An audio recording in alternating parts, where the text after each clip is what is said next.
विष्णु गुरुदेवो महेश्वरः गुरु साक्षात् परब्रह्म तस्मै ശ്രീഗുരവേ നമഃ. ബഹുമാനായ സഹായോഗത്തിൻ്റെ പ്രസിഡന്റ് ശ്രീ അനിയച്ചൻ, സഹായോഗത്തിൻ്റെ പ്രിയങ്കരനായ സെക്രട്ടറി സഞ്ജു സി കാഞ്ഞിരപ്പള്ളി, അതുപോലെ തന്നെ സഹായോഗത്തിൻ്റെ വൈസ് പ്രസിഡന്റ്, ശാഖയുടെ യൂണിയൻ കമ്മിറ്റി മെമ്പർ സാബൂരി, പ്രിയപ്പെട്ട രഞ്ജിത്ത്, വനിതാ സംഘത്തിൻ്റെ സെക്രട്ടറി പ്രസിഡന്റ്, യൂത്ത് മൂവ്മെൻറ്റ് ഭാരവാഹികൾ, പ്രിയമുള്ള ശ്രീനാരായണ വിശ്വാസികളെ, സുഹൃത്തുക്കളെ, വളരെ പുണ്യം ചെയ്ത ഒരു സഹായോഗമാണ് മറിയപ്പള്ളി സഹായം. കാരണം കോട്ടയം SNDP യൂണിയൻ്റെ കീഴിൽ 103 ശാഖകളുണ്ടെങ്കിൽ ഭഗവാൻ കയ്യൊപ്പിട്ട് സർട്ടിഫിക്കറ്റ് ആദ്യം കൊടുത്തത്, കോട്ടയം യൂണിയനിൽ ആദ്യം കൊടുത്തത് മറിയപ്പള്ളി സഹായോഗമാണ്. അതേപോലെ തന്നെ സംഘടനയ്ക്ക് ഒട്ടനവധി നേതാക്കന്മാരെ സംഭാവന ചെയ്ത മറിയപ്പള്ളി സഹായോഗം, ഏറ്റവും കൂടുതൽ അംഗവീടുകൾ ഉള്ള സഹായോഗം, സംഘടനയെ ഏറ്റവും അധികം സ്നേഹിക്കുന്ന അംഗങ്ങളുള്ള ഒരു സഹായോഗം. പ്രിയമുള്ളവരെ, ഞാനത് സൂചിപ്പിച്ചത് ഇങ്ങനെയൊക്കെ ആണെങ്കിലും നമ്മുടെ ഈ സമൂഹം ഭഗവാന്റെ സങ്കല്പത്തിനൊത്ത് ഉയർന്നു വരുവാൻ നമുക്ക് കഴിഞ്ഞിട്ടുണ്ടോ എന്ന് നമ്മളൊന്ന് ആലോചിക്കും. കാരണം അന്ധവിശ്വാസങ്ങളിലും അനാചാരങ്ങളിലൊക്കെ ആണ്ടുകിടന്ന ഒരു സമൂഹം, ആ കാലത്ത് പ്രതീക്ഷകളൊക്കെ നഷ്ടപ്പെട്ട് സങ്കല്പങ്ങളൊക്കെ ഇല്ലാതായി, അവൻ്റെ മോഹങ്ങളൊക്കെ നഷ്ടപ്പെട്ട്, അവൻ്റെ മനോബലം നഷ്ടപ്പെട്ട് കിടന്ന ആ കാലഘട്ടത്തിൽ ഭഗവാൻ ഈ ഒരു സമൂഹത്തെ കൈപിടിച്ചുയർത്തുവാൻ തൻ്റെ 73 വർഷക്കാലത്തെ ആ ധന്യമായ ജീവിതം കൊണ്ട് സാധിച്ചിട്ടുണ്ട്. അല്ലെങ്കിൽ നമ്മുടെ ഇന്നത്തെ നമ്മുടെയൊക്കെ ജീവിത സാഹചര്യങ്ങളിലേക്ക് നമുക്ക് എത്തപ്പെടുവാൻ കഴിയുമായിരുന്നു. 137 വർഷങ്ങൾക്ക് മുമ്പ് അരുവിപ്പുറത്ത് ഒരു വിപ്ലവത്തിലൂടെയാണ് നമ്മൾ പറയുന്നത്. വിപ്ലവം എന്ന് പറഞ്ഞാൽ അവിടെ ചോരയൊഴുക്കിക്കൊണ്ടോ അല്ലെങ്കിൽ കലാപം നടത്തിക്കൊണ്ടോ ഉള്ള ഒരു വിപ്ലവമല്ല ഭഗവാൻ നടത്തിയത്. ഭഗവാൻ തൻ്റെ ആശയം അവിടെ പ്രദർശിച്ചുകൊണ്ട് അതിൻ്റെ വാർഷികമായിരുന്നു കഴിഞ്ഞ ശിവരാത്രി നാളിൽ, 137ാമത് പ്രതിഷ്ഠാ വാർഷിക ദിനമായിരുന്നു കഴിഞ്ഞ ശിവരാത്രി നാളിൽ നടന്നത്. അങ്ങനെ ഒരു വലിയ വിപ്ലവം, ഒരു ആശയ വിപ്ലവം അവിടെ നടത്തിക്കൊണ്ട് ആരെയും മുഷിപ്പിക്കാതെ അതിനെ എതിർത്ത് വന്നിരുന്ന ആളുകളെ ഭഗവാൻ തന്റെ സ്വതസിദ്ധമായ ശൈലിയിലൂടെ അവരെല്ലാം മടക്കി വിടുന്ന ആ കാഴ്ചയാണ് ഉള്ളത്. അപ്പോൾ ഭഗവാൻ എന്താണ് ചെയ്തത്? താൻ നേടിയെടുത്ത ആ ആത്മജ്ഞാനങ്ങൾ എടുത്തു കഴിഞ്ഞപ്പോൾ നമ്മുടെ ഈ കേരളമെമ്പാടും സഞ്ചരിച്ച് നമ്മുടെ ആളുകൾ നേരിടുന്ന ഇപ്പോഴത്തെ അവസ്ഥ എന്താണെന്ന് മനസ്സിലാക്കിക്കൊണ്ടാണ് ഭഗവാൻ അതിനൊരു പരിഹാരം എന്ന നിലയിൽ നമ്മുടെ ആളുകൾക്കിടയിലെ അന്ധവിശ്വാസങ്ങളും അനാചാരങ്ങളും നീങ്ങണം. അതിനെന്ത് വേണം? അവന് അറിവുണ്ടാവണം. അറിവുണ്ടാവണമെങ്കിൽ എന്ത് വേണം? വിദ്യാലയങ്ങൾ ഉണ്ടാവണം. പെട്ടെന്നൊരു വിദ്യാലയം സ്ഥാപിച്ചുകൊണ്ട് അന്ന് വിദ്യാലയത്തിലേക്ക് വരുവാൻ പറഞ്ഞാൽ കുട്ടികളൊന്നും വരികയില്ല. അതിനെന്ത് ചെയ്തു? ക്ഷേത്രങ്ങൾ സ്ഥാപിച്ചുകൊണ്ട് അവിടെ ഓരോ വ്യക്തികൾക്കും ആത്മജ്ഞാനം പകർന്നു കൊടുക്കുക, അല്ലെങ്കിൽ അതിന് വിശ്വാസം ഉണ്ടാക്കി കൊടുത്തുകൊണ്ട് അതിനോടനുബന്ധിച്ച് ക്ഷേത്രങ്ങൾ മാത്രം സ്ഥാപിച്ചാൽ മതിയോ?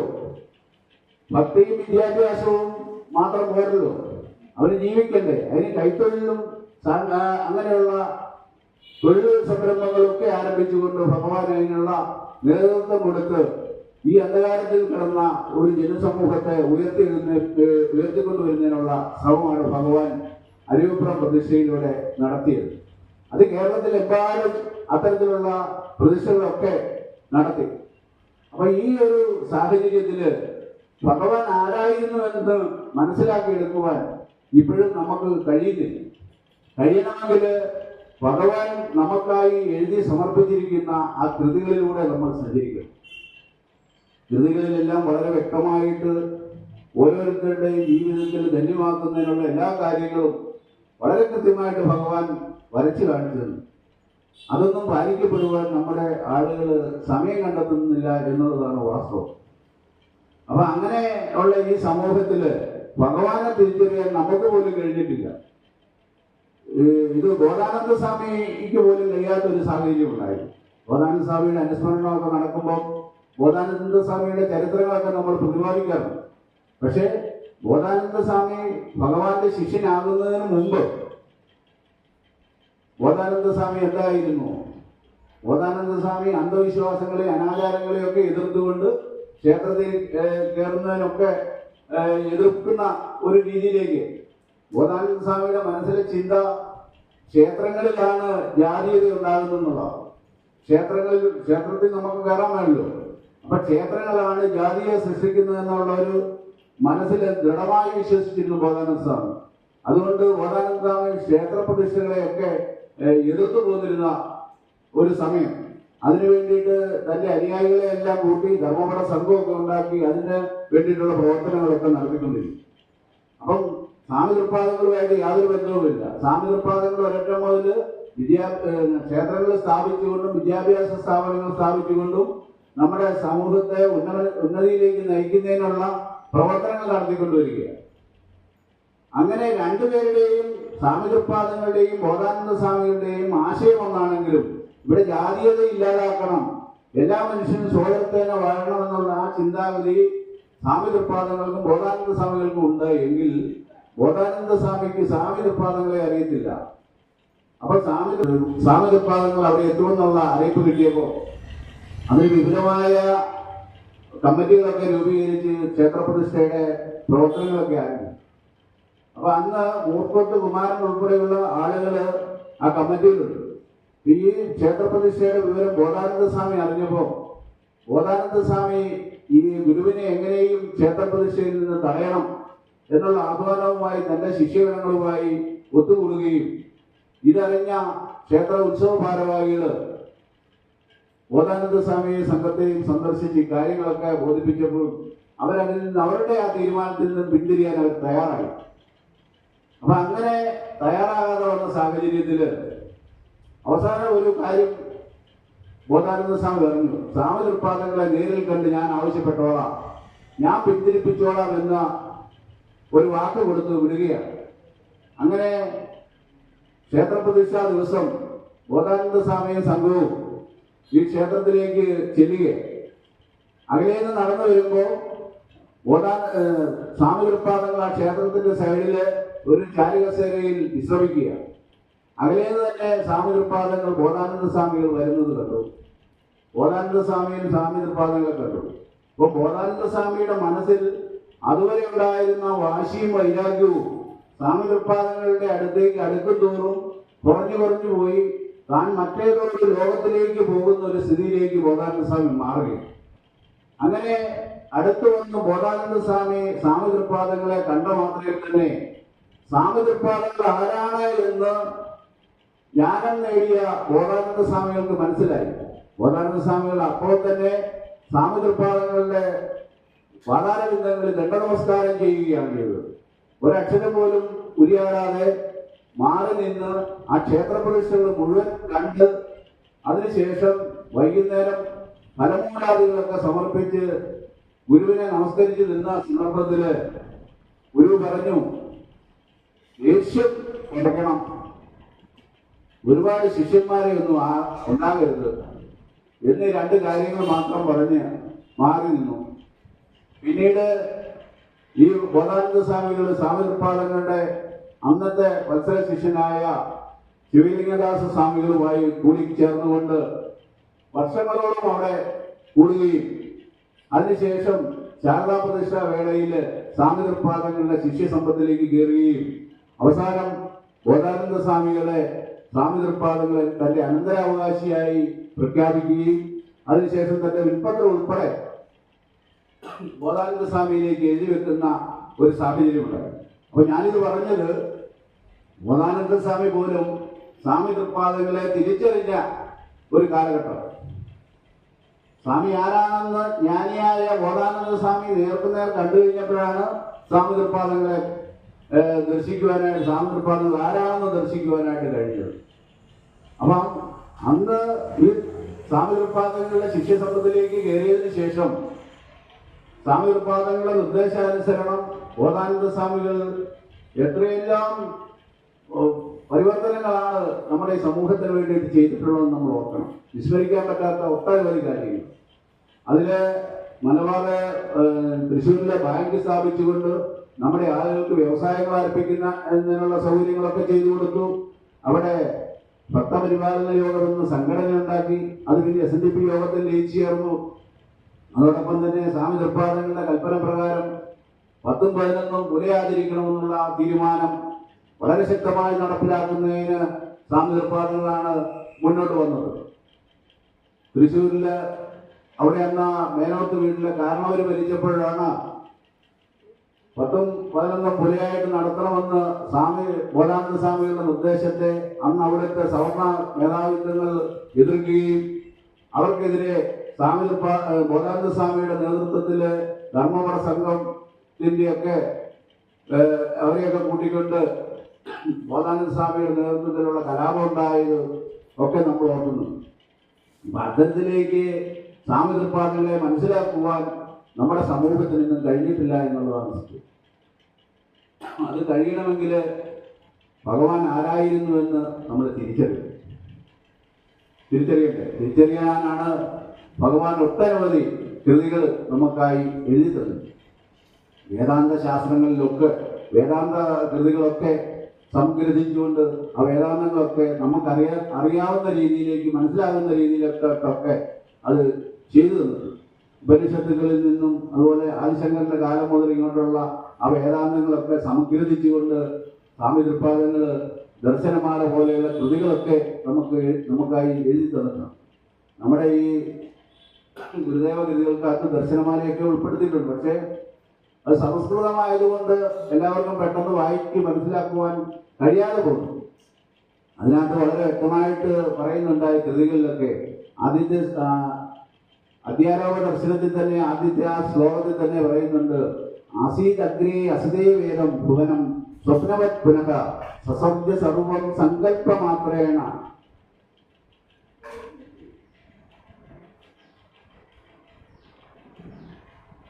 അസൃജന്മായ സസ്യ മായാവി ഇവ അഖിലം ജഗത്ത്.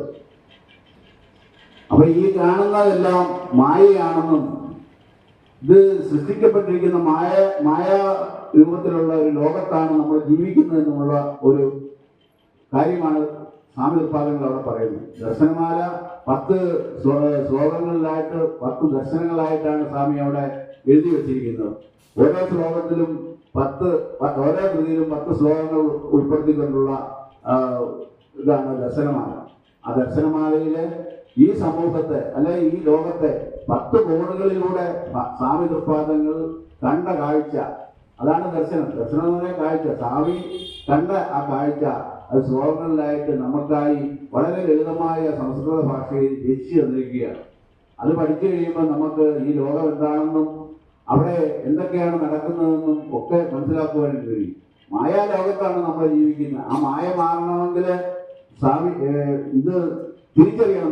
നമ്മുടെ ഉള്ളിലുള്ള ആ അഹന്ത മാറി നമ്മുടെ ആത്മാവിലേക്ക് നമ്മൾ വന്നു ചേരുമ്പോഴാണ് നമ്മളൊരു മനുഷ്യനായി മാറുന്നത്. ആത്മാവിലേക്ക് വന്നു ചേരണമെങ്കിൽ നമ്മൾ നമ്മുടെ ഉള്ളിലുള്ള ഓരോന്നിനെയും നമ്മൾ ദൈവദേശത്തിലൊക്കെ പറയുന്ന പോലെ ഓരോന്നിനെയും എണ്ണി തൊട്ടെണ്ണം പൊരുളൊടുങ്ങിയാൽ നിന്നിടും നിൽക്കുപോലുള്ള നിന്നിൽ അസ്പന്ദമാകണമെന്ന് പറയുന്ന ആ ശ്ലോകത്തിൽ ഇതൊക്കെ ഉൾപ്പെടുത്തിയിട്ടുണ്ട്. നമ്മുടെ മനസ്സിലുള്ള ഓരോ നമ്മുടെ ചിന്തകളെയും അറിവാകുന്ന അതിൽ ആ അഗ്നിയിൽ ശുദ്ധീകരിച്ച് നമ്മുടെ ആത്മാവിലേക്ക് കൂടുതൽ അടുക്കുമ്പോഴാണ് നമ്മൾ ആത്മജ്ഞാനം നേടുന്നത്. ആത്മജ്ഞാനം നേടിക്കഴിയുമ്പോൾ നമ്മൾ യഥാർത്ഥ മനുഷ്യനായിത്തീരും.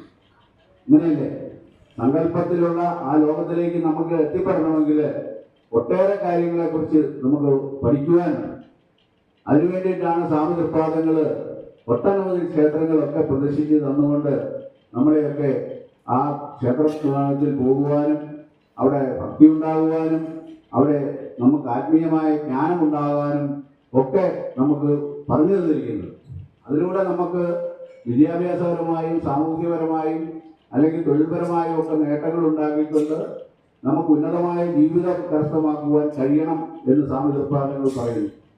അതിലേക്ക് നമ്മൾ എത്തിച്ചേരണമെങ്കിൽ ഈ പറയുന്ന ഈ ലോകത്ത് ഇന്ന് നടമാടിക്കൊണ്ടിരിക്കുന്ന അന്ധവിശ്വാസങ്ങളെ അനാചാരങ്ങളെയൊക്കെ ദൂരീകരിക്കണം. കാരണം ഇന്നും ഇവിടെയൊക്കെ നമ്മൾ ജ്യോതിഷത്തിൻ്റെയും അല്ലെങ്കിൽ മറ്റനാചാരങ്ങളുടെയും ഒക്കെ പുറകെ പോകുന്ന എത്രയോ ആളുകളുണ്ട്. ഇന്ന് ദൃശ്യമാധ്യമങ്ങളൊക്കെ നോക്കുമ്പോൾ ആരെ അമ്മേനെ കൊല്ലുന്നു, അച്ഛനെ കൊല്ലുന്നു, അങ്ങനെയുള്ള ഒരു വല്ലാത്ത ഒരു ലോകത്താണ് നമ്മൾ ജീവിക്കുന്നത്, ഇല്ലേ? നമ്മളെ സംബന്ധിച്ചിടത്തോളം നമ്മുടെ ഒരു പുതിയ തലമുറ ഭഗവാനെ അറിഞ്ഞ് ജീവിക്കണമെങ്കിൽ നമ്മളെ സംബന്ധിച്ചിടത്തോളം ഒരേ ഒരു മാർഗം നമ്മുടെ പുതിയ തലമുറയെ നമ്മുടെ രവിവാര പാഠശാലയിൽ വിടുക എന്നുള്ളത്. രവിവാര പാഠശാലയിൽ വിട്ടെങ്കിൽ മാത്രമേ ഉള്ളൂ നമുക്ക് ഭഗവാനെ കുറിച്ച് നമ്മുടെ കുഞ്ഞുങ്ങൾ അറിയുകയുള്ളൂ. അങ്ങനെ വളർന്നു വരുന്ന കുഞ്ഞുങ്ങൾ ഈ ലോകത്തിൽ മികച്ചവരായി മാറും. ഇന്ന് മദ്യമാഫിയായും മയക്കുമരുന്ന് മാഫിയായും ഒക്കെ ഇങ്ങനെ തഴച്ചു വളരുകയാണ്. അവരവരുടെ ബിസിനസ് സാമ്രാജ്യം വളർത്തുന്നതിന് വേണ്ടിയിട്ടുള്ള പെടാപ്പാട് വിടുമ്പോൾ അവരുടെ കയ്യിലേക്ക് നമ്മുടെ ഒന്നും അറിയാൻ മേലാത്ത കുഞ്ഞുങ്ങളെ കിട്ടിക്കഴിയുമ്പോൾ അവരത് ഉപയോഗിക്കും. ആ ഉപയോഗിച്ചു കഴിഞ്ഞാൽ നമുക്ക് നമ്മുടെ കുഞ്ഞുങ്ങളെ നഷ്ടപ്പെടുന്ന സ്ഥിതിയിലേക്ക് മാറുകയാണ്. അത് ഉണ്ടാവാതിരിക്കണമെങ്കിൽ നമ്മുടെ കുട്ടികൾക്ക് തിരിച്ചറിവുണ്ടാവണം. തിരിച്ചറിവുണ്ടാവണമെങ്കിൽ ഭഗവാനെ അറിഞ്ഞ് വളർത്തുവാൻ നമ്മുടെ മാതാപിതാക്കൾ ശ്രമിക്കണം.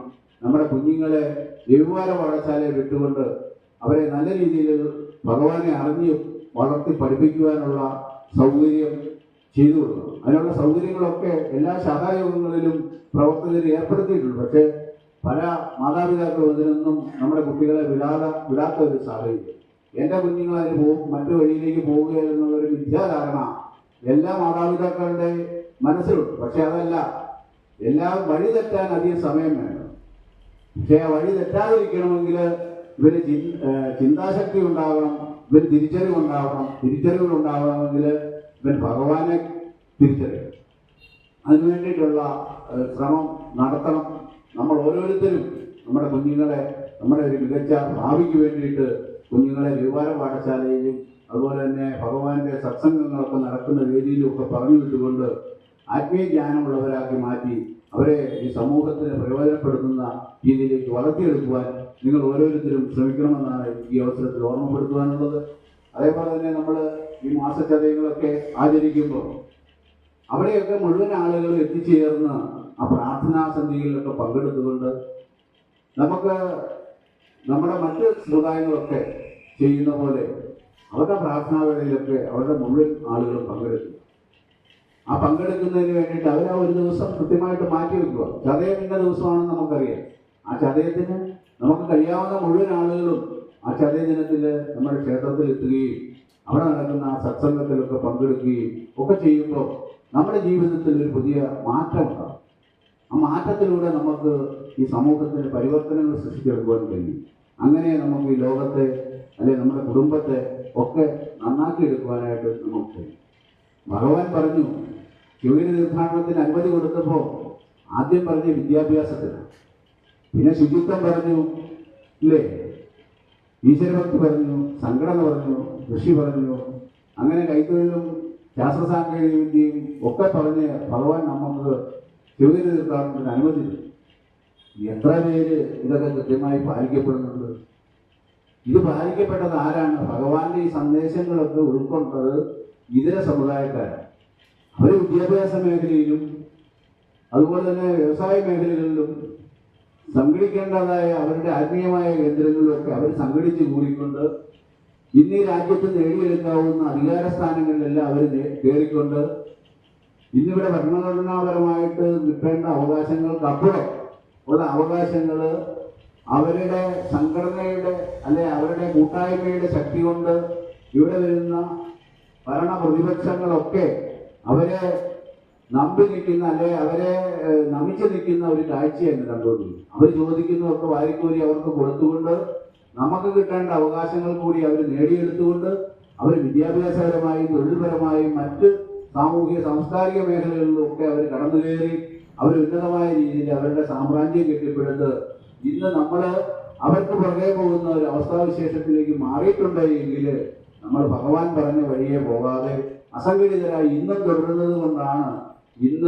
ഇന്നും ഇവിടുത്തെ ആര് ഭരിച്ചാലും അവർ നമ്മളെ തഴയുന്ന രീതിയിലേക്ക് നമുക്കായിട്ട് പ്രത്യേകമായ ഒരു പാക്കേജും തരാതെ മറ്റു സമുദായക്കാർക്കൊക്കെ പാക്കേജുകൾ കൊടുത്തുകൊണ്ട് അവരെ വലിയ വലിയ നിലകളിലേക്ക് മാറ്റിയെടുക്കുന്നു.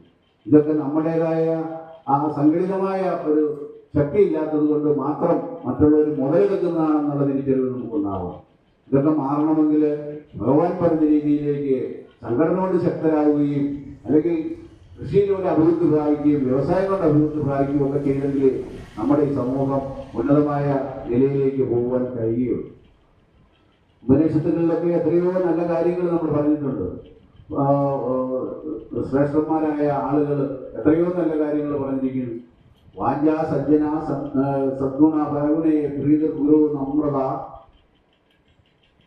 വിദ്യായ സ്വയേഷിതിർ ലോക അബോധഭയം ഭക്തി ശൂലിനി ശക്തി ആത്മമദനെ സംസർഗ മുക്തി ഖലേ ഏതേ യേശു വസന്തി നിർമ്മല സ്തോത്രോ മഹത്വോ നമ എന്നതൊരു കൃതി പദ്യത്തിലൂടെ പറയുകയാണ്. നമ്മൾ നന്നാവണമെങ്കിൽ നല്ല സംസ്കാരമുള്ളവരുമായിട്ട് നമ്മൾ സംസർഗത്തിൽ ഏർപ്പെടണം. എങ്കിൽ മാത്രമേ നമുക്ക് നല്ലൊരു കൂട്ടുകെട്ടുണ്ടായെങ്കിൽ മാത്രമേ നമുക്ക് നല്ല ഗുണമുണ്ടാവുകയുള്ളൂ. അതേപോലെ തന്നെ പിന്നെ പറയുകയാണ്, അയൽവാസിയുടെ അല്ലെ മറ്റുള്ളവരുടെ ഉയർച്ചയിൽ അവന്റെ നന്മയിൽ നമ്മൾ അവന്റെ നന്മയെ പുകഴ്ത്തണം. നമ്മളങ്ങനെയല്ലല്ലോ. മറ്റുള്ളവരാരെങ്കിലും വളരുന്നത് കണ്ടു കഴിഞ്ഞാൽ നമുക്ക് നമ്മുടെ നാട്ടിലുള്ള ആളുകൾക്കെല്ലാം കുശുമ്പല്ലേ. ഇതല്ല പറയുന്നത്. മറ്റുള്ളവരുടെ വളർച്ചയിൽ നമ്മൾ സന്തോഷിക്കണമെന്ന് പറയാം. അതുപോലെ തന്നെ ഗുരുവിൽ വിശ്വാസം ഉണ്ടാകണം. ഏതെങ്കിലും ഒരു ഗുരുവില്, നമ്മൾ വിശ്വസിക്കുന്ന ഗുരുവില് നമുക്ക് വിശ്വാസം ഉണ്ടാവണം. അതുപോലെ തന്നെ പറയുകയാണ്,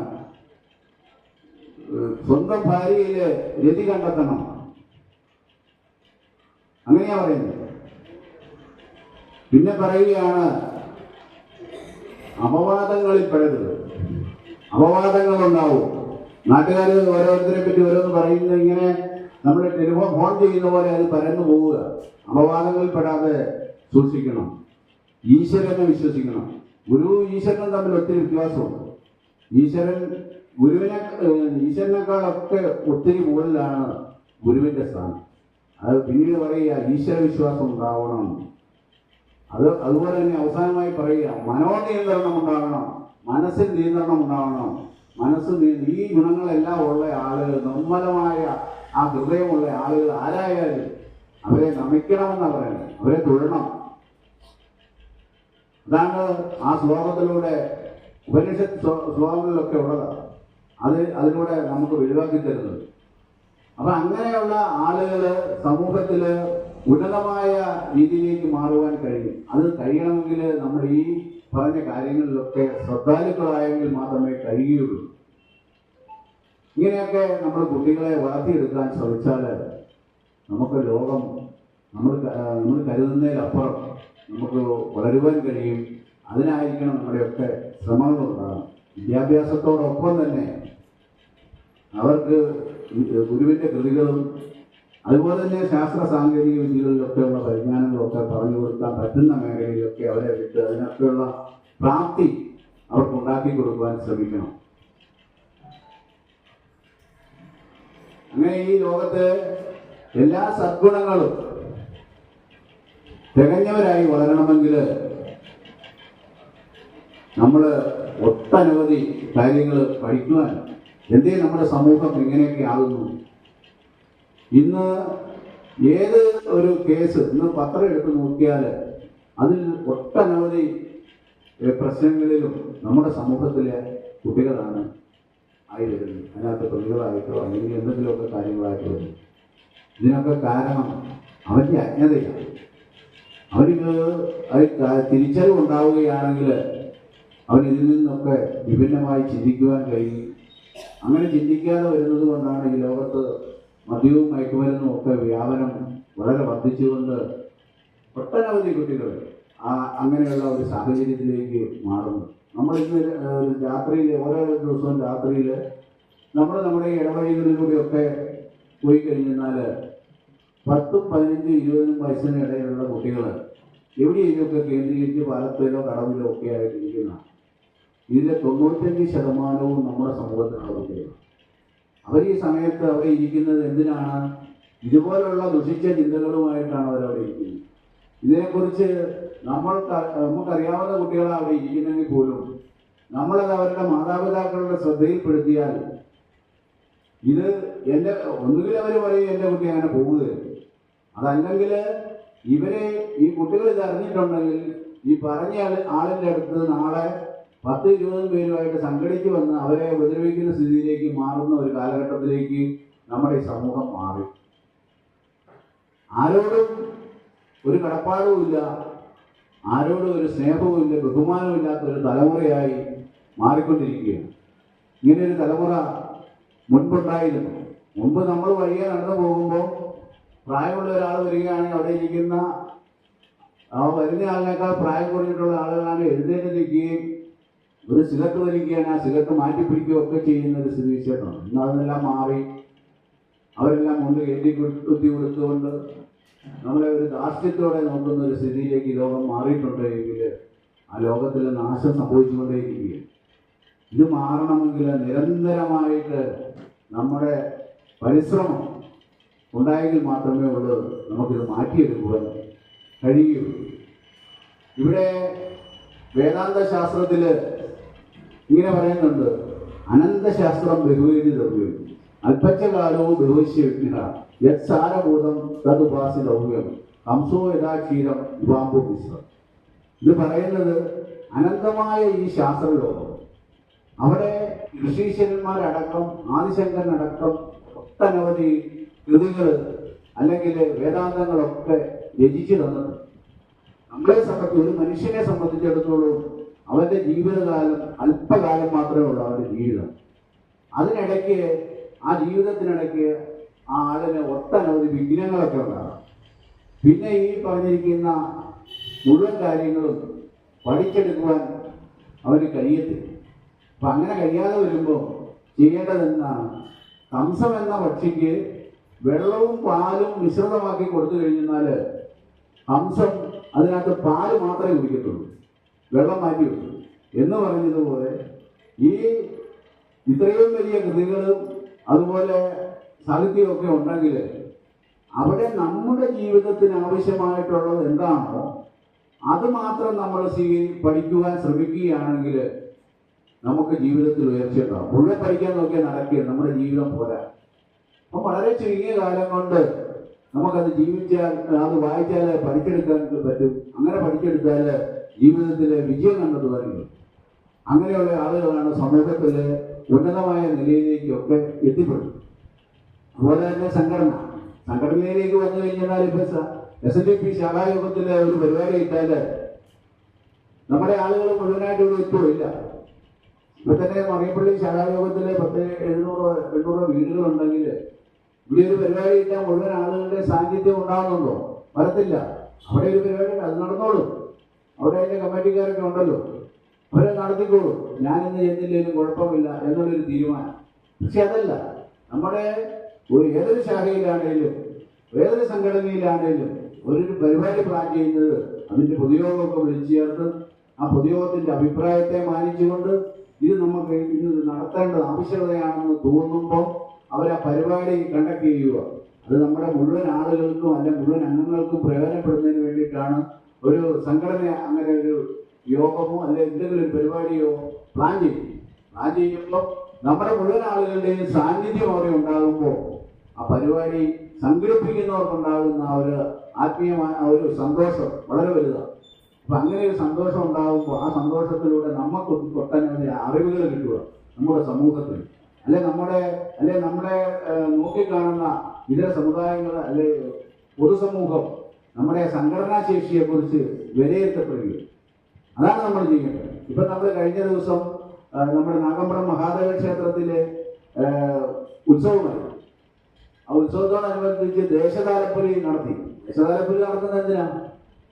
ദേശതാലപ്പൊലി നടത്തുമ്പോഴും ആ ഉത്സവം വളരെ മനോഹരമാക്കി തീർക്കുകയും നമ്മുടെ ആളുകളുടെ പങ്കാളിത്തം അവിടെ ഉണ്ടാവുകയും അതുപോലെ തന്നെ ആ ഉത്സവത്തിന്റെ പൊതുവിലുള്ള പൊതുജനങ്ങളുടെ ഒരു വീക്ഷണം അത് ഈ പൊതുസമൂഹത്തിന് നൽകണമെങ്കിൽ ഇത്രയും ആളുകൾ ഒന്നിച്ച് താലവുമായി നീങ്ങുമ്പോൾ ഈ പൊതുസമൂഹത്തിൽ ചർച്ച ചെയ്യപ്പെടും. നാഗപ്പുറം ക്ഷേത്രത്തിലുള്ള താലപ്പൊലിയാണ്, അവിടെ ഉത്സവമാണ്. ഇപ്പോഴത്തെ ആ സമൂഹം അല്ലെ ആ സമുദായം സംഘടിതരായിരിക്കുന്നു എന്നുള്ളൊരു സന്ദേശം നമുക്ക് കൊടുക്കുവാൻ കഴിയും. അങ്ങനെ കൊടുക്കുമ്പോഴാണ് നമ്മൾ വളരുന്നത്. അതിന് നമുക്ക് ആ ഒരു ദിവസം മുൻകൂട്ടി അറിയിക്കുന്നില്ല. അപ്പം നമ്മളത് മാറ്റി വെച്ചുകൊണ്ട് താലെടുക്കാൻ പറ്റുന്നത് താലെടുക്കുക, അല്ലാതെ അവിടെ ചെല്ലാൻ പറ്റുന്നവരും അവിടെ ചെല്ലുക, സാന്നിധ്യം കൊണ്ട് നമ്മൾ ധന്യമാക്കുക. അങ്ങനെ വരുമ്പോഴാണ് ഇത് വളരുന്നത്. വളരുന്നതിന് വേണ്ടിയുള്ള എല്ലാ സാഹചര്യങ്ങളും സംഘാടകർ ചെയ്തു കൊടുക്കുമ്പോൾ അതൊക്കെ പരമാവധി പ്രയോജനപ്പെടുത്തുവാൻ നമ്മൾ അംഗങ്ങൾ ഓരോരുത്തരും ശ്രമിക്കുക എന്നുള്ളതാണ് നമുക്ക് ചെയ്യാൻ കഴിയും. അതുപോലെ നമുക്ക് ഇതുപോലുള്ള പരിപാടികളൊക്കെ സംഘടിപ്പിക്കുമ്പോൾ ഈ കൂടിയിരിക്കുന്ന ആളുകളിലൊക്കെ ഒട്ടനവധി ആശയങ്ങളൊക്കെ ഉണ്ടാവും.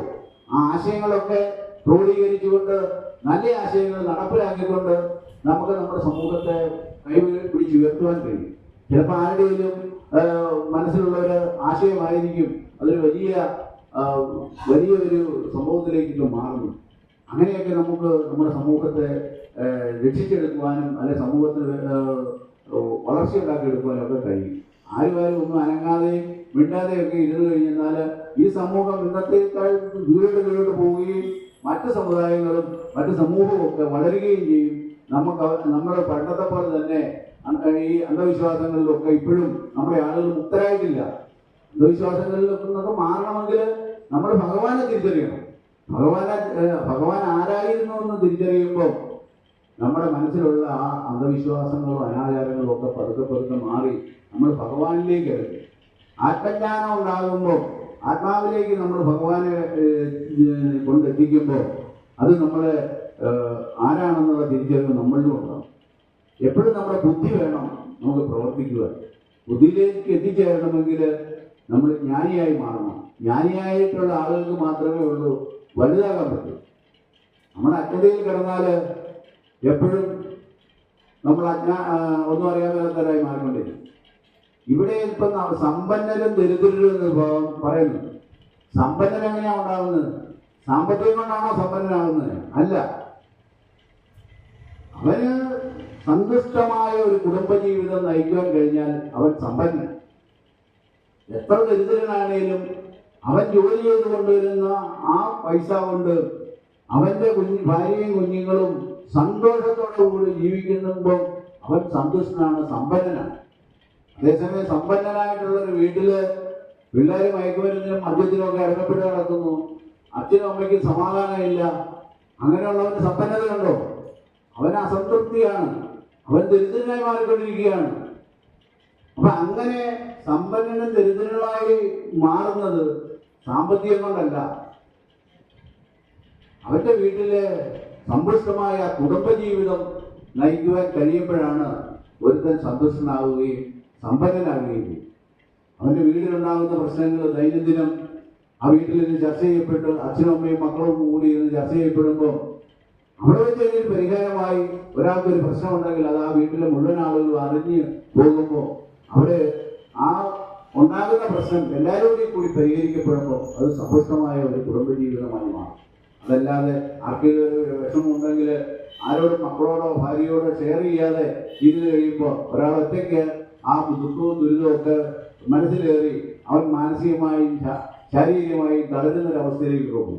അത് ഒഴിവാക്കണമെങ്കിൽ തന്നിലുണ്ടായിട്ടുള്ള പ്രശ്നങ്ങൾ മറ്റുള്ളവരുമൊക്കെ ആയിട്ട് ഷെയർ ചെയ്തുകൊണ്ട് ആ പ്രശ്നം മൊത്തത്തിൽ പരിഹരിക്കുവാനായിട്ട് അവർക്ക് കഴിയും. കൂട്ടായ തീരുമാനങ്ങളിലൂടെയൊക്കെ അവർക്ക് കഴിയും. അങ്ങനെയാണ് ഒരു നല്ല കുടുംബജീവിതം നയിക്കേണ്ടത്. അതിനകത്ത് വേദാന്തത്തിൽ ഇങ്ങനെ പറയുന്നുണ്ട്, കിം ക്ഷണസ്യ കുതോ വിദ്യ. കിം ക്ഷണസ്യ കുതോ വിദ്യ എന്ന് പറഞ്ഞാൽ സമയമില്ലാത്തവന്, ഇതിനൊന്നും സമയമില്ലാത്തവന് വിദ്യ ഉണ്ടാകത്തില്ല. അതാണ്, ഒന്നിനും സമയമില്ല. സമയമില്ലെങ്കിൽ അവൻ ഒരു വിദ്യയും കിട്ടത്തില്ല. കിം കണസ്യ കുതോ ധനം. പൈസയ്ക്ക് വില കൽപ്പിക്കാത്തവൻ, ആ പൈസയ്ക്ക് വില കൽപ്പിക്കാത്തവൻ ധനവാനാവില്ല. അവനെപ്പോഴും അതപ്പതിച്ച് തന്നെയാണ്. പൈസയ്ക്ക് വിലയില്ല. അവന് ചെലവഴിക്കുന്ന 1 രൂപയാണ് ചെലവഴിക്കുന്നതിന് ആ 1 രൂപയ്ക്ക് ഒരു വിലയും കൽപ്പിക്കാതെ എടുത്തു കൊടുക്കുന്നവൻ ധനവാനാകത്തില്ല. കിം ഋണസ്യ കുതോ സൗഖ്യം. കടമുള്ളവന് മനസ്സമാധാനം ഉണ്ടാവും. ബാധ്യത ഉണ്ടെങ്കിൽ നമുക്ക് കിടന്നുറങ്ങാൻ പറ്റുമോ? അതാ പറയുന്നത്. ബാധ്യതയുള്ളവന് കിടന്നുറങ്ങാൻ പറ്റുന്നു. കിം ദൈവസ്യ പുനർഗതി, ദൈവവിശ്വാസം ഇല്ലാത്തവന് എന്താ ഗതി? അവൻ്റെ ഗതി അധോഗതി. ഇതൊക്കെ വേദാന്തത്തിലും ഉപനിഷത്തുകളിലും ഒക്കെ വളരെ വ്യക്തമായിട്ട് അന്നത്തെ ആചാര്യന്മാർ സാധാരണ ആളുകൾക്ക് മനസ്സിലാകുന്ന രീതിയിലേക്കൊക്കെ എഴുതി വച്ചിട്ടുണ്ട്. ഇതൊക്കെ പഠിക്കുവാനോ അതൊക്കെ ശ്രവിക്കുവാനോ ഇതിനൊന്നും നമുക്കാർക്കും സമയമില്ലാത്തപ്പോൾ നമ്മുടെ ഗതി ആ ഒരു പറഞ്ഞതുപോലെ അധോഗതിയിലേക്ക് നമ്മുടെ ഒരു സമൂഹം മാറുകയും ഇതൊക്കെ മനസ്സിലാക്കുന്ന ആളുകൾ അവർ സമ്പന്നരാകുകയും വിദ്യാഭ്യാസപരമായും തൊഴിൽപരമായും ആശയപരമായും ഒക്കെ അവർ സമ്പന്നരാകുകയും അധികാര സ്ഥാനങ്ങളിലൊക്കെ അവർ കയറുകയും ചെയ്യുന്ന ഒരു സ്ഥിതിവിശേഷം. അധികാരത്തിൽ കയറി കഴിഞ്ഞാൽ നമുക്കറിയാമല്ലോ, അധികാരമുള്ള ആളുകൾക്ക് എന്ത് ചെയ്യാൻ പറ്റും? ഇല്ലേ? അധികാരമാണല്ലോ ഇന്ന്.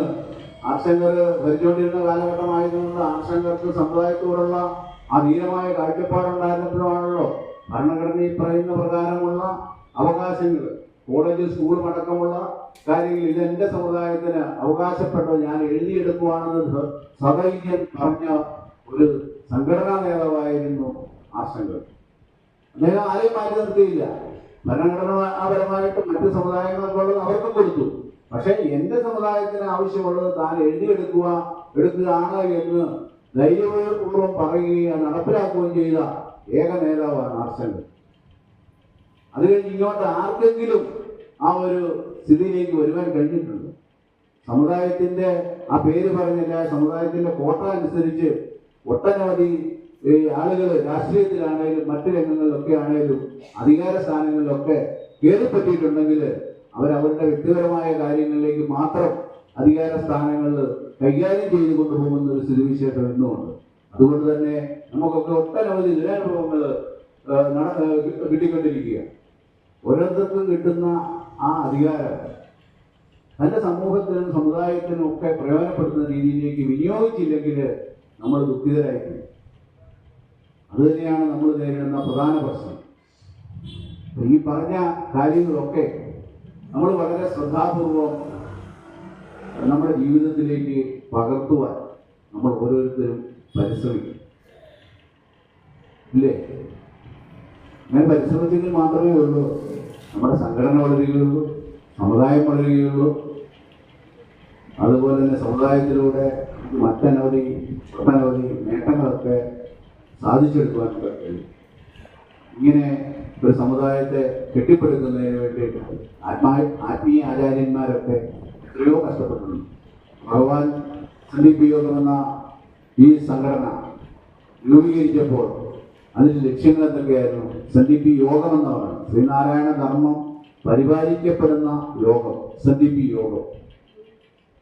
അതിന്ന് 6000-7000 ശാഖകളും 150 യൂണിയനുകളും 10,000 കുടുംബ യൂണിറ്റുകളും ഒക്കെ ആയി മൈക്രോ സംഘങ്ങളും ഒക്കെ ആയിട്ട് പടർന്ന് പന്തലിച്ചിട്ടുണ്ടെങ്കിൽ അതിൻ്റെ കാരണഭൂതരായിട്ടുള്ള നേതാക്കന്മാരെ വിസ്മരിക്കപ്പെടുവാൻ കഴിയും. ഒരു കാലഘട്ടത്തിൽ ശ്രീനാരായണ ധർമ്മപരിപാലന യോഗത്തിൻ്റെ വളർച്ച മുരടിച്ചിരുന്ന ഒരു കാലഘട്ടം. അത് കഴിഞ്ഞിട്ട് സന്ദീപ് യോഗത്തിൻ്റെ ജനറൽ സെക്രട്ടറി വന്നതിന് ശേഷം അതിൻ്റെ വളർച്ച പെട്ടെന്നായിരുന്നു. കുടുംബ യൂണിറ്റുകളും സ്വയം സഹായ സംഘങ്ങളും ഒക്കെ രൂപീകരിച്ചുകൊണ്ട് അതിൻ്റെ പ്രവർത്തനങ്ങൾ ആരംഭിച്ചപ്പോൾ കേരളത്തിൽ ഇപ്പോഴത്തെ മറ്റ് മത മേലധ്യക്ഷന്മാരൊക്കെ പറയുന്നത് പോലെ ഈ 10-20 വർഷക്കാലം കൊണ്ട് കേരളത്തിൽ ഏറ്റവും കൂടുതൽ വളർച്ച പ്രാപിച്ച ഒരു സംഘടന ശ്രീനാരായണ ധർമ്മപരിപാലന യോഗമാണ് എന്ന് അടിവരയിട്ട് പറയുന്നതിന് അവർക്കാർക്കും ഒരു മടിയും. കാരണം അത്രയ്ക്ക് സംഘടന നമ്മുടെ അംഗങ്ങൾക്കിടയിലേക്ക് ചെല്ലുകയും സംഘടനയുടെ പ്രവർത്തനം വിപുലമാവുകയും ചെയ്ത് അങ്ങനെ ഒരു സാഹചര്യത്തിലൂടെയാണ്